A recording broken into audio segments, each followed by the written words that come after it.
In this video, I'm going to show you how you can permanently uninstall 360 Total Security Antivirus on your Windows computer. If you find this video helpful, please like and subscribe to this channel. Alright, if you want to remove this antivirus completely, then follow the steps below. In the first place, you need to go ahead and find Control Panel on your Windows computer. However, if you can't see this Control Panel shortcut, then head over to Start menu here and then just search for Control Panel. And you can see it is here. Tap on it. And then under this, look for these programs and features. From here, you should see 360 Total Security is here. Now to uninstall or remove it from our Windows computer, go ahead and right click on it and you should see we have an option to uninstall stroke change here. If you click on this, click on yes. Now this will take you to this wizard where you can choose your options. If you don't want to stay protected by this antivirus, just click on next.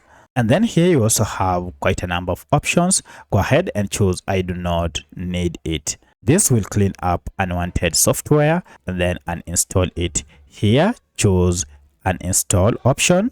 If you want to repair, you can choose this, or if you're just doing a temporary exit, you can choose the first option. For my case, I want to uninstall, that is to remove everything. You are told after uninstalling the program, your computer will lose security protection.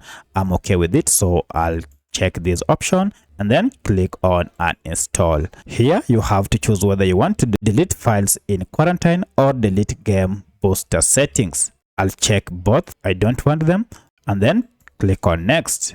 And finally, you are asked, do you want to remove 360 Total Security permanently? Go ahead and click on yes. And now the uninstallation is on. And within a short period of time, this will be done. Just be patient as this process goes on. And as you can see here, the antivirus shortcut has been uninstalled. And now we need to go ahead and affirm by clicking on finish. If you click on finish, now you'll have completed the process. So that's how you can remove 360 Total Antivirus Security from your Windows computer. If you have any other question, kindly let me know in the comment section. Otherwise, thanks for watching and let's meet in the next video.